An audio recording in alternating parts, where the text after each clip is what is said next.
What difference will a petition like this make against green products? I think it's very important to show the breadth of public opposition to fracking here. The people here is the one that will decide the outcome of the next election locally, and that will focus the minds of politicians. So when they see a lot of names on a petition against the decision that they've made, an unpopular decision, they're going to think very, very long and hard about implementing that decision and maybe think about changing their minds. Back in May, the county councillors in North Yorkshire, obviously there was a lot of protests, a lot of opposition then, but they still approved the plans for Third Energy to drill or frack in North Yorkshire.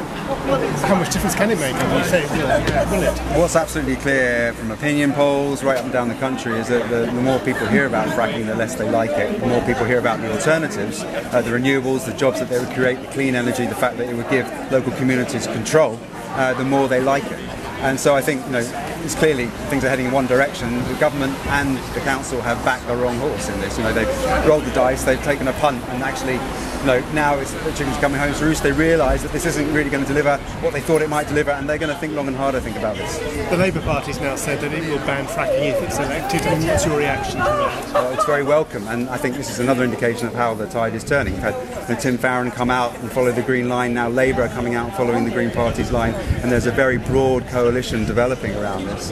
The realisation that fracking isn't going to deliver what the government has said it will deliver. They're now trying to bribe communities, bung money at them in order to sort it out. It's becoming very, very expensive. They're looking at America, seeing that it isn't working out as planned in America, where they have a lot more space, of course. They're seeing all the problems elsewhere and abroad. They're realising that having it in their own backyard isn't really going to be solving many problems. It's going to cause a lot of problems for the government and the council as well. Obviously, the Third Energy legal action committee in November. Third Energy is looking perhaps to start fracking next spring. Quadrilla could do so if they get permission from the government, which is expected in the next few weeks or so. There is though a momentum with the fracking industry at the moment, is there not? I'm not sure that they've got the momentum at this stage. Clearly the government are intent on pushing it forward. They're intent on throwing money at it, wasting a lot of money in the process. But I think there's also a huge, unstoppable momentum in the alternative, which is renewables. And you see, just the National Audit Office has come out with a recent report showing quite how drastically the cost of renewables has fallen. It's now lower than nuclear in this country, and over the next 5-10 years it's going to fall even further. Technology is developing. We know that many more jobs, many times more jobs will be created, and long-term jobs by renewables rather than fracking. So it also makes sense in the context of post-referendum, where we're looking to make Britain a world leader. Britain is not going to lead the world in fracking, but it could well lead the world in renewables. And so I think actually the momentum isn't with the companies, it's very much with the people who are pushing forward alternatives. The shale gas industry say that shale gas is necessary as gas imports will increase, and in its own way it combats climate change. It is one of a number of strings to the bow. You can't just focus on one thing. It clearly doesn't combat climate change. It contributes to CO2, phenomenally, not quite as much as coal, but it still does more than we can afford. And we see Theresa May dragging her heels about signing up to the Paris Agreement, but we know it's going to happen. We're going to have to be freed from climate change at some point. And we know that we should be committing to 1.5% maximum on temperature degree rise. That means fossil fuels have to stay in the ground. Fracking doesn't do that. The only thing that does that is renewables. So if we're going to meet our climate change targets, there's only one thing we can do. The chemical giant INEOS tomorrow, it's got a shipment of shale gas coming from America. Obviously INEOS is could be one of the key players in North Yorkshire, has ambitions to frack in North Yorkshire.